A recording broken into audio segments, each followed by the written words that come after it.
আপনারা ফ্যাসিবাদ বিরোধী ঐক্য করেন, ইনক্লুসিভ নির্বাচন করেন, আওয়ামী লীগের বিরুদ্ধে ফ্যাসিবাদী ঐক্য করে তাদেরকে সহায় দেন। আমরা যেমনটি বিগত 3টে নির্বাচন দেখেছি, বিতর্কিত নির্বাচন বলা হয় এবং বলা হয় যে নির্বাচন ব্যবস্থাই পুরো নির্বাচনে গিয়েছিল বিগত 3টে নির্বাচনে, এবং ত্রয়োদশ নির্বাচন ঘিরে কিন্তু জনগণের মাঝেও এক ধরনের আগ্রহ তৈরি হয়েছে। কিন্তু দুটি প্রশ্ন আপনার কাছে রাখতে চাই, ত্রয়োদশ নির্বাচন কতটা প্রতিদ্বন্দ্বিতাপূর্ণ হবে, সেই সঙ্গে জনগণের কাছে উত্তম বিকল্প থাকবে কি? দেখেন, বিগত 3টা নির্বাচন আসলে বিতর্কিত না, বিগত 3টা কোনো নির্বাচনই হয় নাই। ওটা এক ভদ্রমহিলা চেয়েছেন, যা চেয়েছেন তাই হয়েছে। নির্বাচন বললে তো আপনাকে এর মধ্যে জনগণের একটা পার্টিসিপেশন থাকতে হবে। জনগণ কিন্তু একটা পার্ট, তাই না? নির্বাচন কিন্তু কেবল পলিটিক্যাল পার্টির ব্যাপার না, এটা পলিটিক্যাল পার্টি কোনো প্রপার্টি না, বরঞ্চ এটা জনগণের প্রপার্টি। জনগণ তার মতটা দেবে, সেই মতটা প্রকাশের যে প্রক্রিয়া সেটা হলো নির্বাচন। সে হিসেবে বিবেচনা করলে বিগত 3টা নির্বাচন কোনো নির্বাচনই হয় নাই। আমি যদি ওই থিওরিটাকে হাতে রাখি তাহলে আমি আশঙ্কা করি আগামী নির্বাচনটাও তেমন কোনো নির্বাচন হবে না, ওটাও একটা বিতর্কিত নির্বাচন হবে। আমি আপনাকে বলি, আমি আবারও বললাম যে নির্বাচন হলো জনগণের জন্য। আগামী নির্বাচন দেখেন, এই নির্বাচন আগামী নির্বাচনে আওয়ামী লীগ আসতে পারবে না। এখন পর্যন্ত যে সমস্ত নমুনা দেখতেছি, এই নমুনাগুলো যদি অব্যাহত থাকে তা আগামী নির্বাচনে আওয়ামী লীগ থাকবে না। আওয়ামী লীগ না থাকলে আওয়ামী লীগ যেবার সবচেয়ে খারাপ রেজাল্ট করেছে 2001 সালে, সেইবারও আওয়ামী লীগ কিন্তু 2,28,00,000 ভোট পেয়েছে।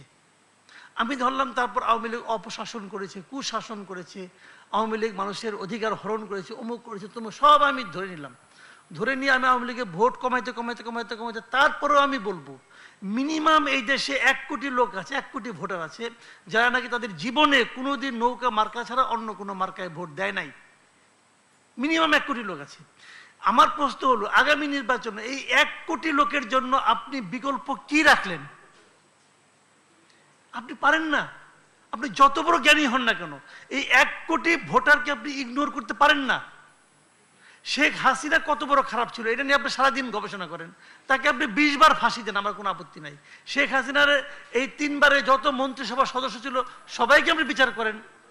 আওয়ামী লীগের সেন্ট্রাল কমিটিতে 15 বছরে যারা ছিল সবাইকে বিচার করেন। উপজেলা পর্যায়ে আওয়ামী লীগের কমিটি সবার বিচার করেন, আমার কোনো আপত্তি নাই, কাউকে নির্বাচনে আসতে দিয়েন না। তার এই সবগুলি যোগ করলে সেটা কিন্তু 15-20 লাখের বেশি হবে না। তাহলে যে বাকি যারা ভোটার তাদের ব্যাপারে আপনার সিদ্ধান্ত নেওয়ার এখতিয়ার আপনাকে কে দিল? আপনি সিদ্ধান্ত নিয়ে নিলেন, তোমাদের কোনো চয়েস থাকবে না, আমরা যেগুলো দেবো তুমি এইগুলোর মধ্যে খাবা। ভাই আমি খাই হলো গরুর মাংস, আপনি আমার সামনে এনে দিয়েছিলেন 5 ধরনের মাছ, লাভ তো নাই কোনো। আপনি আমার অধিকার হয়, এটার নাম গণতন্ত্র নয়। এবং এইটা নিয়ে আগামীতে প্রশ্ন উঠবে। আজকে কেউ প্রশ্ন তোলার সাহস পায় না, কারণটা কি? প্রশ্ন তুললে পরে মব আছে, বলবে স্বৈরাচারের দোষর অমুক তমুক বইলা আপনার উপরে চড়া হবে। যারা স্বৈরাচারের সবচেয়ে বড় দোষর ছিল তাদের হাতে এখন সবচেয়ে বড় বড় লাঠি দেখা যায়, হলো চড়াও। কিন্তু এতে কিন্তু প্রশ্নটা আপনি আপাতত ধামাচাপা দিলেন, কিন্তু এই প্রশ্ন একসময় উঠবে। এবং যতদিন আপনি এই প্রশ্নকে জিয়াইয়া রাখা আপনি দেশের অগ্রসর করতে চাবেন ততদিন আপনি পারবেন না। একটা কথা মাথায় রাখবেন, বিভক্ত জাতি কোনোদিন অগ্রসর হতে পারে না। আওয়ামী লীগ প্রায় 15 বছরের শাসনামলে জাতিকে দেশকে বিভক্ত করার চেষ্টা করেছে। জামাতকে বাতিল করে দিয়েছে, বিএনপিকে বলেছে সন্ত্রাসী দল, এগুলি বলে দেশটাকে বিভক্ত করেছে। এখন সেই একই প্রক্রিয়া চলছে, দেশকে বিভক্ত করতে হবে। এবং সেই বিভক্ত করার প্রক্রিয়া আমি মনে করি কোনো ভালো ফল আনবে না। আগামী নির্বাচন যে সকলের কাছে গ্রহণযোগ্য একটি নির্বাচন হবে এটা মনে করার কোনো কারণ নাই। ত্রয়োদশ নির্বাচনের পরে আমরা শক্তিশালী বিরোধী দল পাবো কিনা? আমি আপনাকে এক কথাই বলেছি যে পাবো না। এখন এটাকে এস্টাবলিশ করার জন্য আমি যদি 20টা বাক্য ব্যবহার করি অর্থ একটাই, পাবো না। কারণ ভাই যারা আসলে জামাত বাংলাদেশের সবসময় 3-4 নম্বর দল, যেরকম নাকি আগের বার হতো। আওয়ামী লীগ কি করেছে? জাতীয় পার্টিকে টাইনে আইনে প্রধান বিরোধী দল বানাইছে। হইতে পারছে? ওর তো এটা হওয়ার যোগ্যতাই নাই। তো এখন আপনি এই দলকে নিয়ে আইনে মানাবেন প্রধান বিরোধী দল, হবে নাকি? এটা হবে না, এটাই স্বাভাবিক। আমরা দেশে যারা প্রধান বিরোধী দল থাকবে তারা তাদের রাখবেন আপনি দূরে দূরে রাখবেন। এই রাখাতে এই যে দল ক্ষমতায় যাবে তাদেরও লাভ হবে না, দেশেরও কোনো লাভ হবে না, এবং গণতান্ত্রিক যে পদ্ধতি আমরা গণতন্ত্র বলে যা বুঝি সেটার কোনো লাভ হবে না। আপনি যতই যুক্তি দেন, জার্মানি নিয়ে আসেন, সুইজারল্যান্ড নিয়ে আসেন, সব যুক্তি উদাহরণ নিয়ে আসেন, ভাই আমাদের দেশের বাস্তবতা হলো এই দেশের রাজনৈতিক দল হলো বেসিক্যালি 2টা, আওয়ামী লীগ আর বিএনপি। শেখ হাসিনা খারাপ ছিল, আপনি আমাকে বলেন আওয়ামী লীগ একটা খারাপ দল, আপনি নির্বাহী আদেশে তাকে নিষিদ্ধ করছেন। নির্বাহী আদেশ আপনি দিতেই পারেন, নির্বাহী আদেশটা কে সই করছে? আপনি কে ভাই? আপনার কি গ্রহণযোগ্যতা ছিল আমাকে আপনি বলেন? আপনার কি অতীত, আপনার কি বর্তমান? ওই যে আপনার আমল নামা নিয়ে তো এক সচিব, সাবেক সচিব তো বসে আছে, সে তো বলতেছে 8টার নাম আছে, ওই 8টার মধ্যে তো আপনিও আছেন।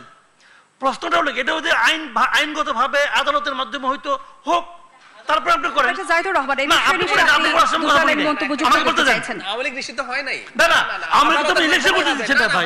হয় নাই। আচ্ছা, আওয়ামী লীগ কি নৌকা মার্কা কি থাকবে? আমি একটু আমাকে বলতে দেন, আমাকে শেষ করেন, তারপর আপনি বলেন। আপনি আমাকে বলেন ব্যালট পেপারে কি নৌকা থাকবে? থাকবে না। তার আর আলাপ করে লাভ আছে? ওই আধ্যাত্মিক আলাপ করে লাভ আছে কোনো?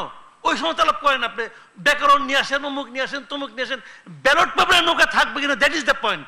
কারণ আমি বলতে চাচ্ছি এটা আওয়ামী লীগের স্বার্থ নিয়ে আমার কোনো কথা নাই। আমার কথা হলো যে লোকটা সারা জীবন নৌকায় ভোট দিয়েছে তার জন্য আপনি কি রাখলেন? বৈঠাও রাখবেন না, জাহাজও রাখবেন না, তো সে কি করবে? তার অধিকার তো আপনি ক্ষুণ্ণ করলেন। একটা রাষ্ট্র, একটা সরকার যখন এই ধরনের কাজ করে সেই কাজটাকে আর আপনি যত খুশি বলেন আমি এটার একটা জবাব দিই। মানে আওয়ামী লীগ কি করবে? আওয়ামী লীগ যদি মনে করে তার জনসমর্থন আছে, পাকিস্তানের তেহরিক ইনসাফের দল নিষিদ্ধ করা হয়েছে, এক মিনিট, ষড়যন্ত্রমূলক ভাবে ওদের মার্কা নিষিদ্ধ করা হয়েছে, ওরা স্বতন্ত্র দাঁড়িয়ে মুসলিম লীগের চাইতে বেশি জিতেছে, ওরাই একক সর্বোচ্চ দল হয়েছিল। আওয়ামী লীগের যদি হ্যাডাম থাকে, তাদের যদি চোর ডাকাত বাটপার যেগুলো আছে তার বাইরে কেউ যদি নির্বাচনে দাঁড়ায়, স্বতন্ত্র করুক। আমরা দেখতে চাই তাদের কত বড় শক্তি আছে। তেহরিক ইনসাফ দেখিয়েছে না? দেখিয়েছে, ওরা দেখাক, আমরা একটু দেখতে চাই। আব্দুল লুৎফর স্যার, অবশ্যই, কেন না? যার বিরুদ্ধে নির্বাচন, জি, আপনি করতে দিবেন না এই জন্য যে আপনি চাইবেন না যে তারা স্বতন্ত্র দাঁড়াক। আপনি এখন আপনারা একটা কাজ করতে পারেন, রাজনৈতিক দলের একটা কাজ করেন। আপনারা ফেসিবাদ বিরোধী আন্দোলন করছেন, একটা ঐক্য ছিল না আপনাদের 5ই আগস্ট পর্যন্ত? সেই ঐক্য তো এখন একটু ভঙ্গুর অবস্থায় আছে। আপনারা নিজেরা নিজেদের বিরুদ্ধে কথা বলছেন। আপনারা ফেসিবাদ বিরোধী ঐক্য করেন, ইনক্লুসিভ নির্বাচন করেন, আওয়ামী লীগের বিরুদ্ধে ফেসিবাদী ঐক্য করে তাদেরকে সহায় দেন। না সেটা না, আওয়ামী লীগ স্বতন্ত্র নির্বাচন করতে পারবে না, এই কথা কোথাও নেই। স্বতন্ত্র নির্বাচন আওয়ামী লীগ করবে কেন? That is not Awami League. Awami League একটা রাজনৈতিক দল। আপনি সেটা ফেসিবাদী রাজনৈতিক দল হিসেবে আপনি আইনগতভাবে নিষিদ্ধ করেন নাই, একটা অর্ডার দিচ্ছেন, প্রশাসনিক অর্ডার, সেই অর্ডারের ভিত্তিতে তাদের কার্যক্রম নিষিদ্ধ করে রাখছেন। আপনি আওয়ামী লীগের যারা অপরাধী, যাদের বিচার হওয়া দরকার, তাদের বিচার করেন, বিচারে যান।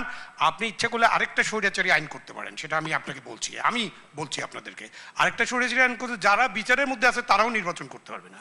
করেন একটা স্বৈরাচারী আইন। না করেন, করবেন, আপনারা করেন, করে আপনি আওয়ামী লীগের সাথে ফেসিবাদ বিরোধী ঐক্য করেন সবাই মিলে, বিএনপির নেতৃত্বে ফেসিবাদ বিরোধী ঐক্য বা জামাতের নেতৃত্বে করেন। বা আওয়ামী লীগ তো দলই না, নির্বাচন কেন করবে? আমি তো সেটা আপনি মনে করেন, আমার একমত হওয়ার কোনো কারণ নেই। আমরা এটা আপনার ব্যক্তিগত মতামত, পরাজিত করতে আসবে না, ও পলিটিক্যাল পার্টি না, ও পলিটিক্যাল সিস্টেমে আসবে কেন? জাহিদ, পশ্চিম ইউরোপের উদাহরণ দিয়ে কোনো লাভ নাই। লাভ আছে, ডেমোক্রেসি ওখান থেকে শিখেছি আমরা, ডেমোক্রেসি ওখান থেকে শিখেছি, ডেমোক্রেসি আমরা করি নাই।